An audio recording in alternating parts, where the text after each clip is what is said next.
तो आज अपने जो क्वेश्चन पेपर का सोल्यूशन करने वाले हैं, ये हिमाचल आईएमएल का पेपर है और इसके अंदर हमने 60 क्वेश्चन हल किए थे। आज हमने 60 के आगे के क्वेश्चनों का सोल्यूशन करने वाले हैं।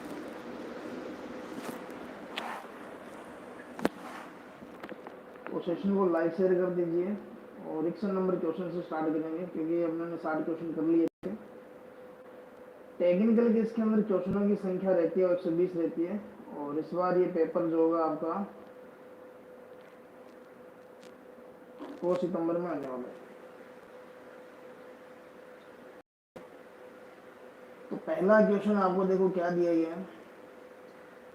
रिलेटिव परमेबिलिटी की कोई भी यूनिट नहीं होती, ये यूनिटलेस होता है। देखिए पहला क्वेश्चन आपको दे रखे कि कोरोना जो होगा वो किस मौसम में सबसे ज्यादा होता है। बहुत ही अच्छा क्वेश्चन है।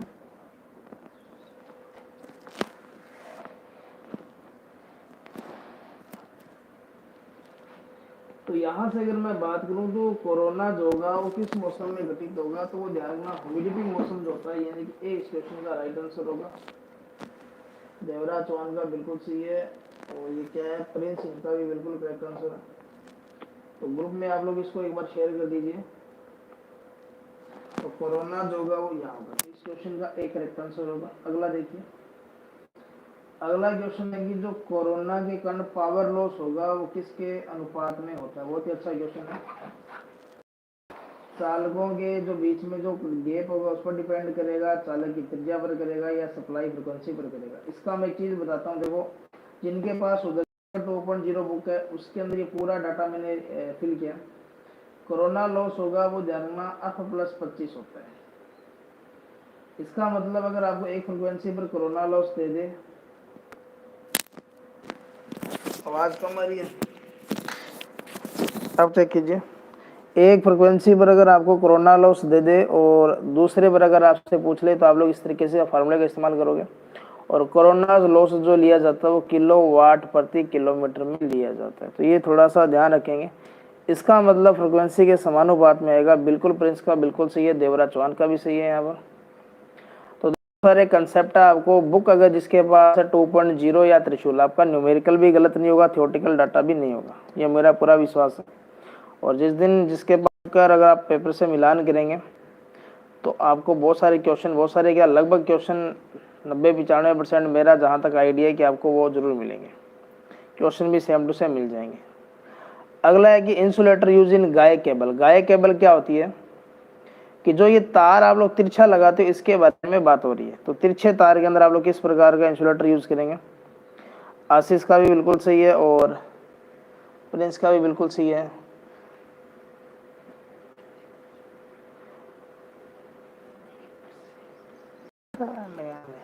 तो इस कंडीशन में ध्यान रखना, ये एग आकार या स्टे इंसुलेटर इसको कहा जाता है। और अगर आपसे ये एंगल पूछ ले तो ये पृथ्वी के साथ जो एंगल होगा वो 45 डिग्री रखा जाता है ताकि इसकी तान कैपेसिटी हो वो मैक्सिमम हो। ठीक है, तो बिल्कुल करेक्ट आंसर है यहाँ पर। अगला क्वेश्चन देख लीजिए, पावर सिस्टम के अच्छे क्वेश्चन है, देख लीजिए। अच्छा क्वेश्चन है कि ट्रांसमिशन लाइन जो होता है उसमें खोखले चालक का इस्तेमाल क्यों किया जाता है। तांबे का तार वजन कम करने के लिए होता है, स्टेबिलिटी को बढ़ाने के लिए होता है, कोरोना को कम करने के लिए होता है, या पावर ट्रांसमिशन की पावर कैपेबिलिटी। देखो इंडिया जीके में क्या आएगा ये नहीं कहा जा सकता। ठीक है, खोखले चालक एक तो ध्यान रखना स्किन इफेक्ट को भी दूर करता है, दूसरा आपका जो होगा कोरोना लॉस भी इसके अंदर कम होगा। तो इस क्वेश्चन का आपका सी होगा। ठीक है, ट्रांसमिशन कैपेबिलिटी नहीं बढ़ती इससे, तो इस क्वेश्चन का सी रहेगा। अगला देखिए, अगला क्वेश्चन भी अच्छा क्वेश्चन है कि जो बंडल कंडक्टर जो होते हैं वो क्यों यूज करते हो।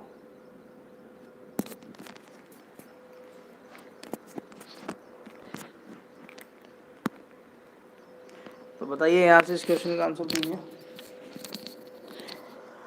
देखो बंडल कंडक्टर के अंदर क्या होगा कि ऐसे कंडक्टर होते हैं, इसमें ऐसे चालक होते हैं और ये देख लेना आप लोग, ये दो काम करेगा, एक तो लॉस को भी करेगा, दूसरा जो इंडक्टेंस होगा उसको भी क्या करता है, ये कम करता है।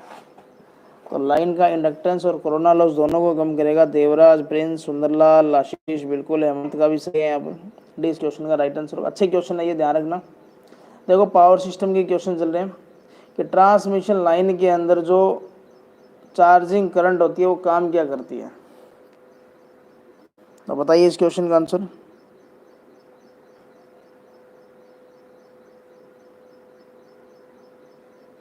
तो ट्रांसमिशन लाइन जो होगी उसमें ये काम क्या करती है।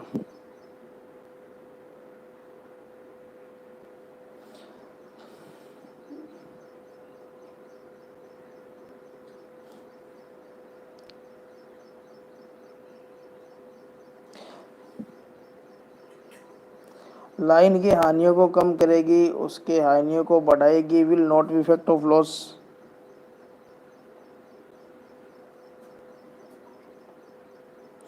तो ये मेनली जो काम करती है यहाँ पर, आपका जो चार्जिंग करंट जो होती है उसकी वजह से क्या होगा कि आपका जो लाइन का जो लॉस होगा वो क्या होता है, कम होता है।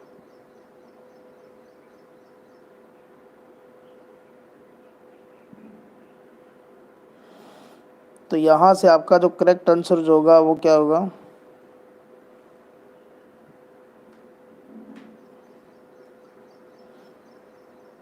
ए आ रहा है यहाँ पर। 64 में सी नहीं होगा। 64 नंबर चेक कर लेते हैं, कोई बात नहीं। 64 नंबर क्वेश्चन क्या है, कॉपर का भार कम करने के लिए दूसरा।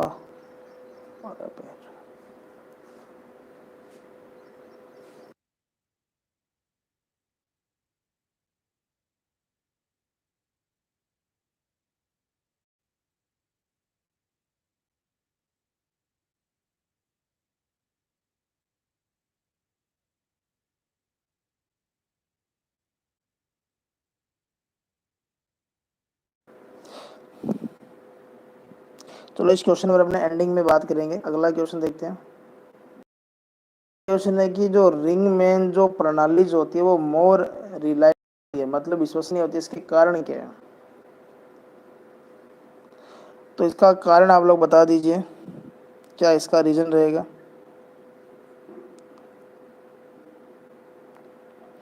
तो देखो इसके अंदर क्या होगा कि जो फीडर्स होते हैं वो दो होते हैं रिंगमैन के अंदर, एक तो फीडर इधर से आता है, एक फीडर इधर से आता है। तो आपूर्ति स्रोत होंगे वो दो होंगे, इस वजह से ये रिलायबिलिटी जो होती है इसकी ज़्यादा होती है। तो इस क्वेश्चन का अभी राइट आंसर होगा। देखिए फीडर क्या होगा, ओवरहेड कंडक्टर के अंदर जो पोल्स के अंदर जो चालक होते हैं उनको बोलते हैं, या अंडरग्राउंड केबल होंगे, या स्मॉल ट्रांसफार्मर होंगे, या ए और बी दोनों होंगे।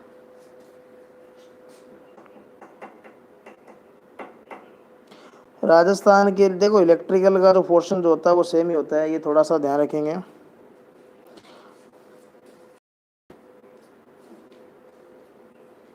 तो बताइए यहाँ से।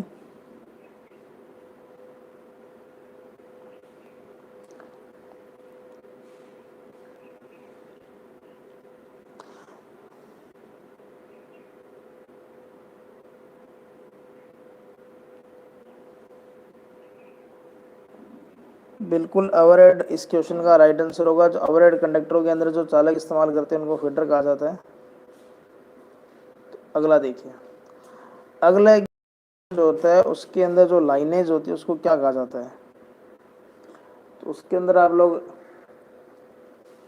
रिएक्टर बोलोगे, फीडर या सब ट्रांसमिशन लाइन बोलोगे।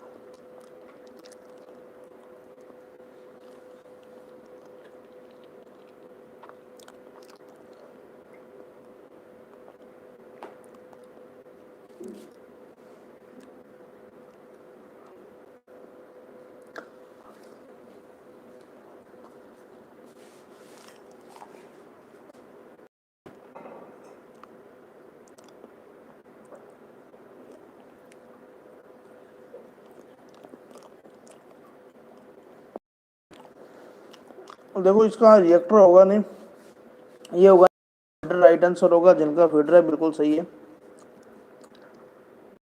क्वेश्चन देखते हैं।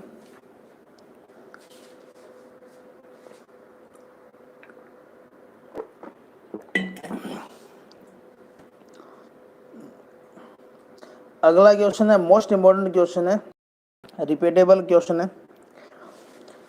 क्वेश्चन आपको दिया गया है कि कौन सी वितरण प्रणाली जो है सबसे अधिक विश्वसनीय है, मोर रिलायबल है। तो अभी ने ऊपर बताया भी था आपको, देखो tree system, R ring radial नहीं होगा, रिंगमैन होगा, अगर रिंगमैन के साथ साथ आपको इंटरकनेक्टेड भी दिया तो आप लोग वो कर सकते हो। तो यहाँ ए इसका राइट आंसर होगा।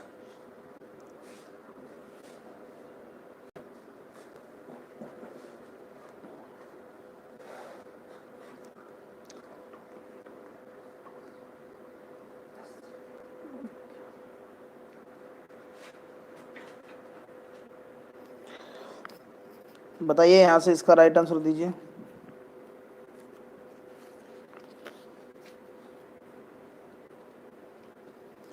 तो देखिए the power factor of inductive circuit, देखो इंडक्टिव सर्किट का पावर फैक्टर ध्यान रखना लैगिंग होगा, ये थोड़ा सा ध्यान रखेंगे। और अगर प्योर इंडक्टिव देता तो फिर आप लोग जीरो लैगिंग करते हैं। तो यहाँ इस क्वेश्चन का करेक्ट आंसर क्या होगा अपना। सेशन को लाइक शेयर कर दीजिए। एक चीज़ ध्यान रखना, जिनको बुक परचेज करना, देखो मैं बार बार ये बोल रहा हूँ कि ये 2 बुक्स आपकी ज़िंदगी बदल देगी, अगर नहीं बदले तो मेरे पास आ जाना। The value of power factor में भी, वैल्यू जो पावर फैक्टर की ध्यान रखना एक से ज़्यादा कभी होती नहीं है, मोर और लेस देन, यानी एक से ज़्यादा और एक से कम। तो एक से ज़्यादा नहीं होगी तो एक से, मतलब आपको ये ऑप्शन नीचे वाला कट हो जाएगा। एक से कम होती है, हमेशा एक से कम होगी, लेकिन ध्यान रखना एक के बराबर हो सकती है, वो सर्किट होगा तब। तो यहाँ आपका बी करेक्ट आंसर आ रहा है, जलंधर का सही है यहाँ पर। सुंदरलाल, क्वेश्चन पेपर की आज पीडीएफ डाल देंगे यार, पीडीएफ डाल देंगे, ये पूरा होते ही पीडीएफ डाल देंगे। अगला देखिए, अगला है कि अवर लोड प्रोटेक्शन है, ठीक है। यहाँ से मैं आपको 3 से 4 चीज़ें बताऊंगा कि मोटर के अंदर किसके द्वारा प्रदान किया जाता है। 3 चीज़ें आती है, एक तो आता है शॉर्ट सर्किट से, एक नो वोल्ट से, और तीसरा आपसे ओवरलोड। अगर आपको शॉर्ट सर्किट दिया होता तो आप लोग करते फ्यूज। इसका मतलब इस क्वेश्चन का आंसर ये नहीं होगा। उसके बाद है नो वोल्ट, ये करती है एनवीसी, ये नहीं होगा। प्रोटेक्शन ऑफ फ्रॉम ओवरलोड, अब यहाँ देखो स्टार्टर ओवरलोड, तो यहाँ मेरे को लगता है फ्यूज ही करना पड़ेगा, मेरे को लगता है, क्योंकि अर्थिंग होगी, स्टार्टर होगा नहीं। अति बार ओवरलोड से स्टार्टर रक्षा, फिर आपको फ्यूज ही करना पड़ेगा। हालांकि फ्यूज शॉर्ट सर्किट से प्रोटेक्शन प्रदान करता है, ओवरलोड से ओवरलोड कॉइल करती है। अब इस क्वेश्चन के आंसर के हिसाब से आपको ऑप्शन के हिसाब से फिर सी ही करना पड़ेगा, ठीक है। बी स्टार्टर नहीं कर सकते, क्योंकि स्टार्टर अकेला कोई सिस्टम नहीं होता, सारी चीज़ों का। सवाल दिया गया कि अर्थ वायर और ग्राउंड वायर जो होता है वो किसका बना होता है। बहुत ही सिंपल क्वेश्चन है और काफ़ी ज़्यादा बार आ चुका है, रिपीटेबल क्वेश्चन है। तो यहाँ जितने भी मैं आपको बता रहा हूँ ये कोई ना कोई एग्ज़ाम के अंदर पेपर में आ चुके हैं पहले भी। इसका मतलब ये पूरा पेपर जो होगा एक तरीके से एक, तो डी इस क्वेश्चन का राइट आंसर होगा, जी होगा। और घर के अंदर जो इसका साइज होगा वो 14 SWG होगा या 2.9 mm स्क्वायर होगा, ये थोड़ा सा ध्यान रखेंगे। ये भी क्वेश्चन रिपीटेबल है, DRDO में पूछा गया था। सवाल है कि जो मानव का जो प्रतिरोध होगा उसका एवरेज वैल्यू क्या होगा। अगर आपको कान से कान पूछ ले, देखो एनवीएस में कान से कान पूछा था, और हाथ से हाथ पूछ ले तो लमसम 400 होगा, ये पूरा कन्फर्म नहीं हूँ मैं, ये 100 कन्फर्म हो।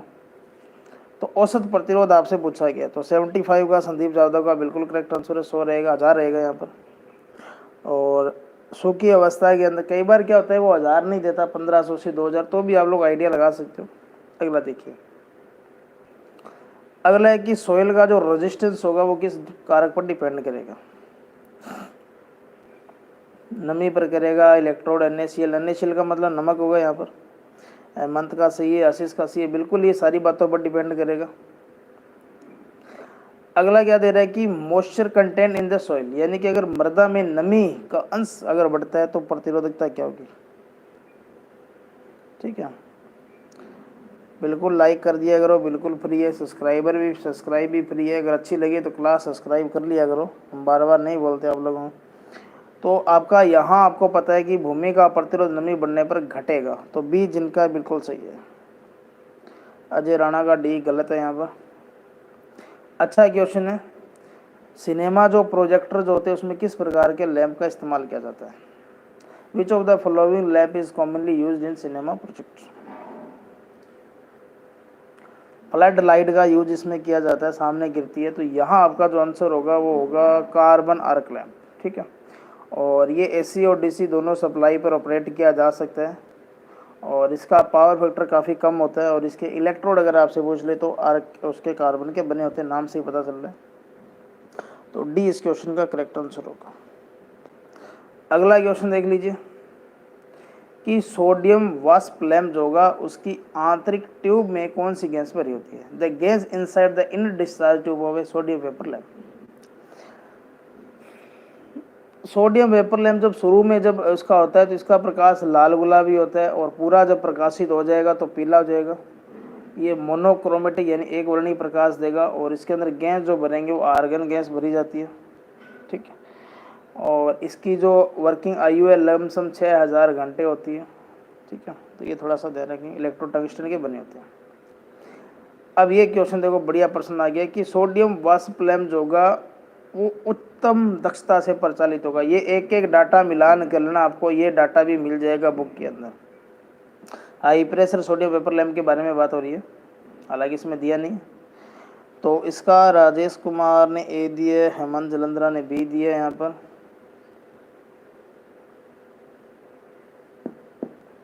करेक्ट आंसर दीजिए यहाँ पर। तो इल्यूमिनेशन के अंदर मिलान कर लीजिए जिनके पास बुक है, तो यहाँ इस क्वेश्चन का एक करेक्ट आंसर होगा।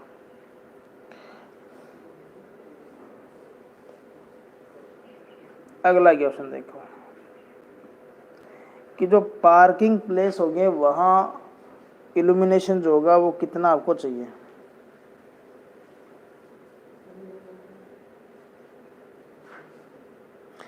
यानी कि पार्क का मतलब समझ चुके होंगे।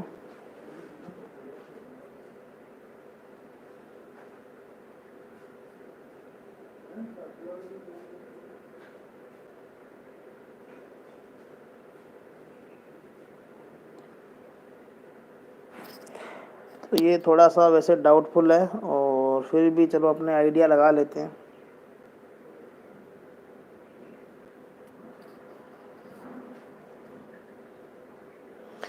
देखो हो सकता है 80 हो सकता है 100, पूरा कंफर्म मैं भी नहीं हूँ। ठीक है,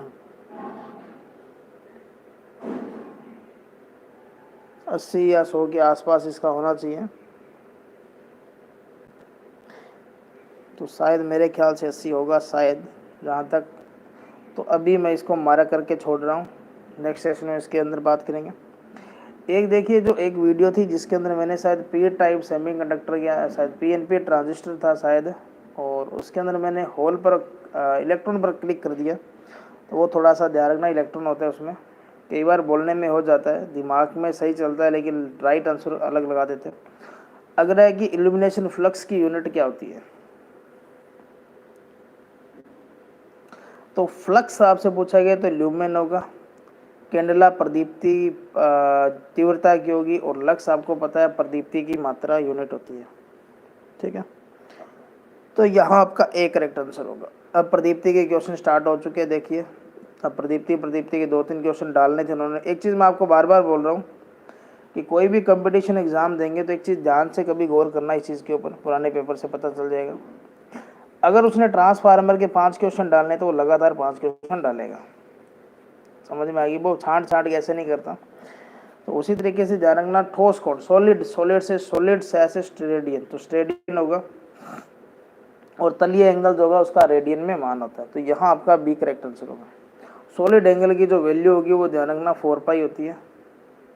अगला देखिए, अब मीटर के क्वेश्चन स्टार्ट हो चुके हैं। क्वेश्चन है कि ओम मीटर एक युक्ति है जो काम क्या करेगा, खुला परिपथ का पता लगाएगा, ओपन सर्किट परिपथ का प्रतिरोध। तो आप लोग एक आइडिया लगा सकते हो क्या करेगा, बिल्कुल रोहित आशीष गहलोत का, ये सारी चीज़ कर सकते हैं क्योंकि कोई सर्किट का जो रेजिस्टेंस होगा उसके हिसाब से आप लोग ये चीज़ मेजर कर सकते हैं। देखो राजीव चौधरी बोल रहे हैं बिल्कुल जी मिलता है, बिल्कुल। अगला देखिए, अगला क्वेश्चन है कि ओम मीटर जो होता है इनसे बना होता है। करंट लिमिटिंग स्विच होगा, डीसी करंट मीटर होगा, low voltage DC power source होगा, या सारे ही होंगे।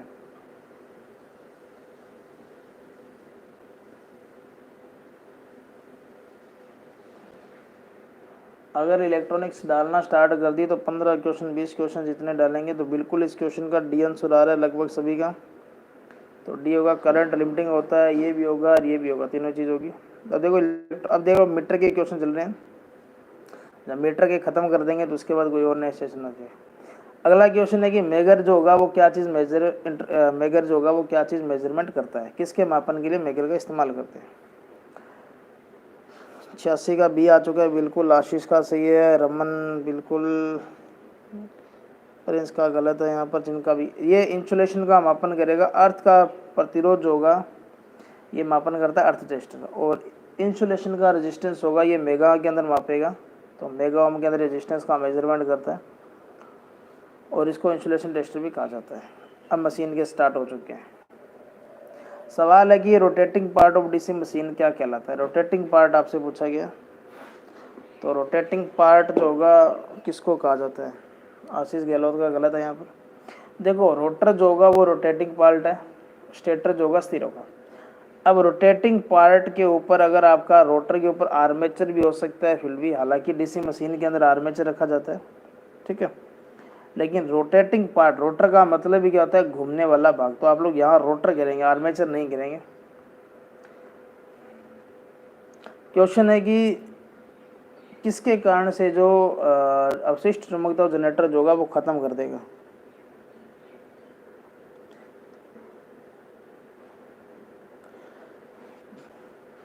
तो यहाँ आपको ध्यान रखना, ओवर एक्साइटेशन, वाइब्रेशन, हिटिंग क्या होगा। तो 88 का ए मतलब हिटिंग से होगा, या आपने जनरेटर को यूज़ नहीं किया तब होगा, या फील्ड टर्मिनल चेंज कर दी तो। ये भी पूरा पॉइंट मैंने डिस्कस किया, चेक कर लेना आप लोग। सवाल दिया गया कि terminal voltage of DC generator on loading, कि भार पर शंट जनरेटर की टर्मिनल वोल्टेज क्या होगी। तो मैं एक वक्र बनाता हूँ, ये लोड है और ये इसका ईएमएफ या वोल्टेज दिखा सकते हैं। इसका वक्र ऐसे आता है, तो थोड़ी सी क्या होती है, घटती है। ये थोड़ा सा ध्यान रखेंगे, यहाँ समान नहीं करेंगे, तो बिल्कुल बी आंसर सही है सबका। अगला देखिए, डीसी मशीन की जो शंट वाइंडिंग होगी वो किसकी बनी होती है। पुरानी सुदर्शन चक्र है, तो नई, देखो नई अगर लेनी है तो ले भी सकते हो, नहीं लेनी तो नहीं भी ले सकते हो, वो आपके ऊपर डिपेंड करता है। लेकिन नई में 60 टॉपिक है, प्लस पुरानी जो बुक के अंदर जो करेक्शन थी वो हमने कर दी। दूसरी बात, इसके अंदर जो न्यूमेरिकल के सॉल्यूशन करवा दिए। तो शंट फील्ड होगा, उसके अंदर ध्यान रखना पतला तार होगा, टर्नों की संख्या ज़्यादा होगी, तो आपका फाइन का मतलब होगा सूक्ष्म पतली तार होगी, जिसका ए है, बिल्कुल सही है। अगला देखिए, अगला क्वेश्चन है कि द्विध्रुव डीसी मोटर में ध्रुवों की संख्या। देखो नाम से ही पता चल रहा है, बाई, बाई का मतलब होता है 2। तो 91 का बताइए।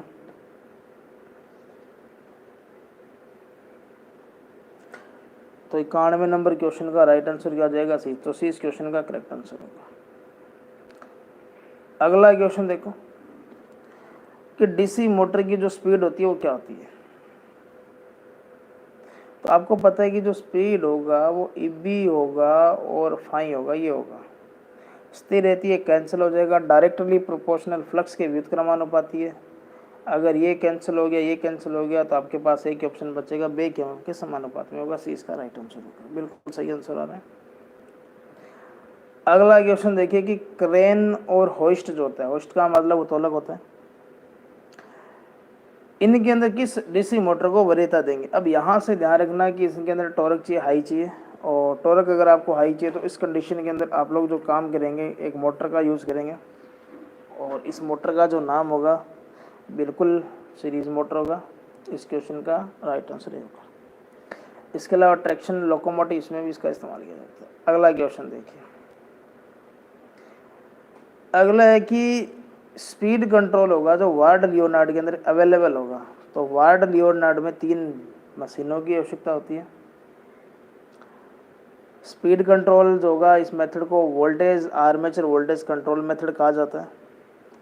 इसमें धारा जो डायरेक्शन जो होगी वो दोनों दिशाओं में होगी, और ऊपर नीचे भी कर सकते हैं स्पीड को।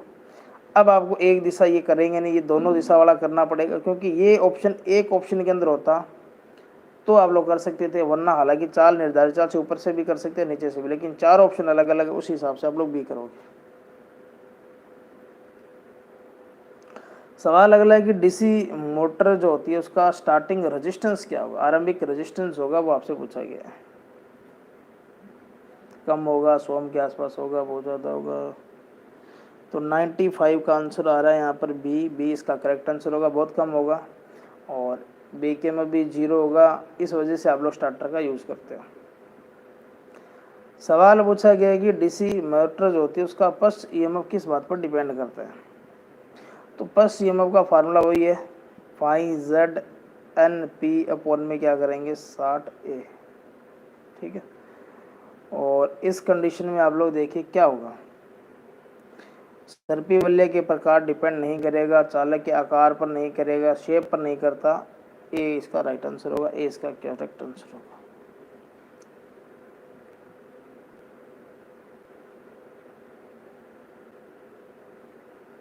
ठीक है, तो ए इसका राइट आंसर होगा।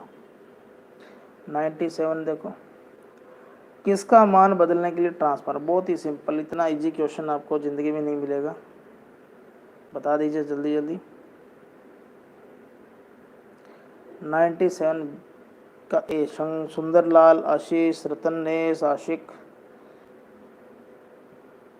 घर वालों ने नाम जोरदार रखा आशिक, हम नाम बुलाएं तो यहाँ आपका एक करेक्ट आंसर होगा, रमन मेघवंशी का बिल्कुल सही। अगला देखिए, अगला है कि ट्रांसफार्मर जो होगा उसका वर्किंग प्रिंसिपल क्या होगा।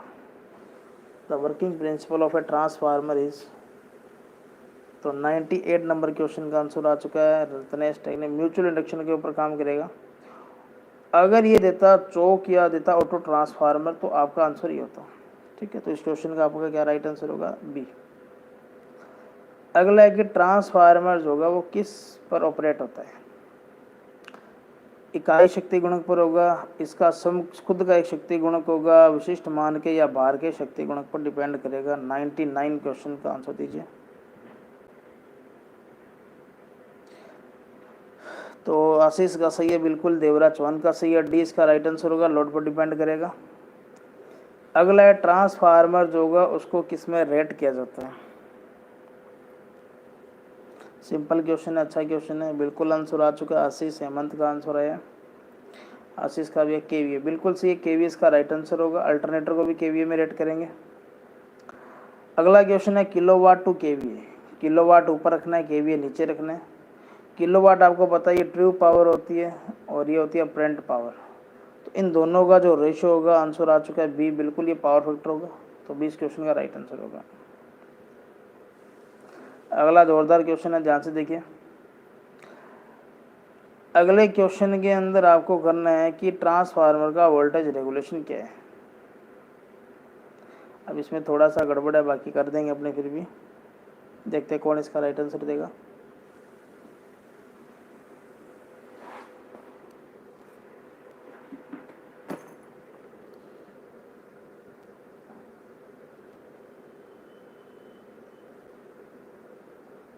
तो देखिए, नो लोड फुल लोड, बट्टा में फुल लोड आता है, ऑप्शन में नहीं दे रखा, लेकिन आपको ऑप्शन ए करना पड़ेगा।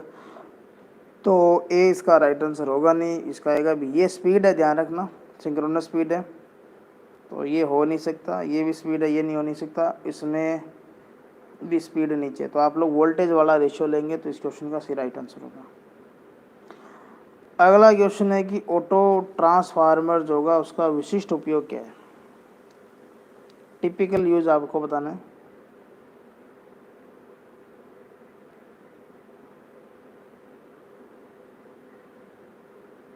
देखो, आइसोलेटिंग ट्रांसफार्मर ये नहीं होगा, ये तो बाहर कर दीजिए। टॉय ट्रांसफार्मर भी नहीं होगा। कंट्रोल ट्रांसफार्मर ये होगा वेरिएबल, क्योंकि इसके द्वारा आउटपुट वोल्टेज आप लोग चेंज कर सकते हो। तो इस क्वेश्चन, अभी कितने लोग लाइव देख रहे हैं, संख्या जरूर मेरे को शेयर करना,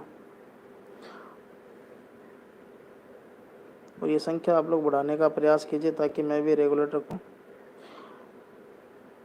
बुक अगर आपको परचेज़ करना है तो इस नंबर पर व्हाट्सएप मैसेज करेंगे, बाकी प्रोसीजर बता दिया जाएगा। अगला है कि ट्रांसफार्मर की जो कोर होती है उसको लेमिनेटेड क्यों करते हैं। देखो, बहुत ही बार ये प्रश्न पूछा जा चुका है।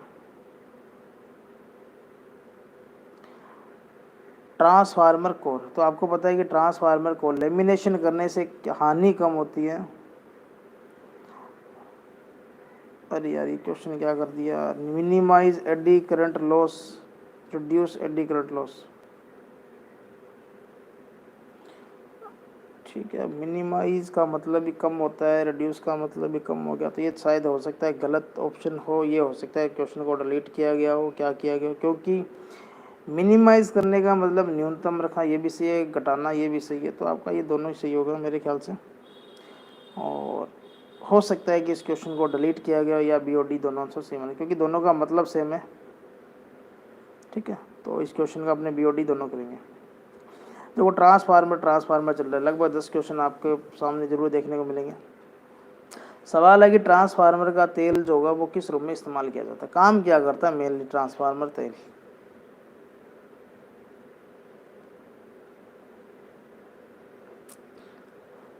तो आपको पता है ट्रांसफार्मर वाइंडिंग को एक तो ठंडा करेगा, दूसरा उनके बीच में इंसुलेशन प्रदान करेगा, तो आप लोगों का इसका सी इसका राइट आंसर होगा।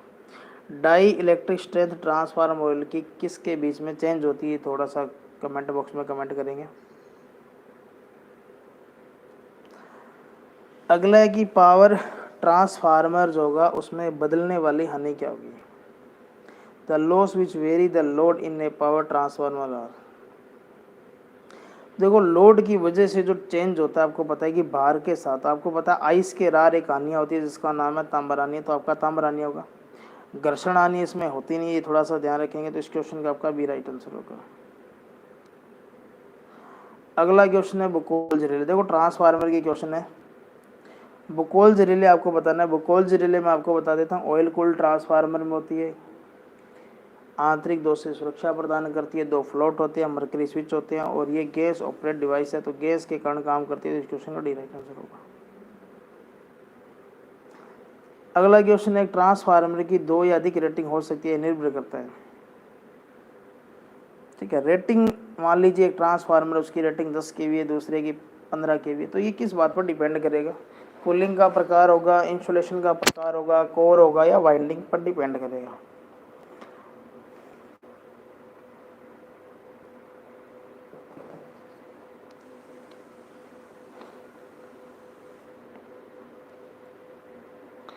तो देखो वाइंडिंग जो होगी आप लोग जब करोगे उसके अकॉर्डिंग जो होगा उसकी रेटिंग का निर्धारण होगा, तो आप लोगों का आंसर ये होगा। अगला है ट्रांसफार्मर जो होगा उस तेल में क्या नहीं होना चाहिए।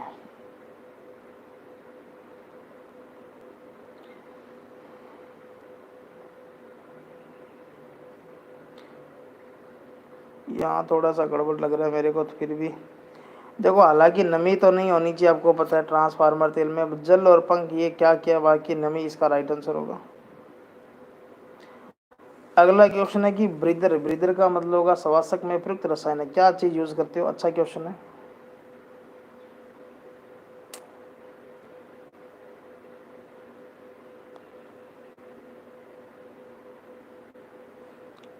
सिलिका जेल यूज करेंगे, अच्छा क्वेश्चन है। और नमी जब नहीं होगी तो नीला होगा, नमी सूखने के बाद पीला होगा। इसके अलावा जो संतरी होती है वो पहले संतरी होगी, फिर नमी के बाद हरी हो जाती है।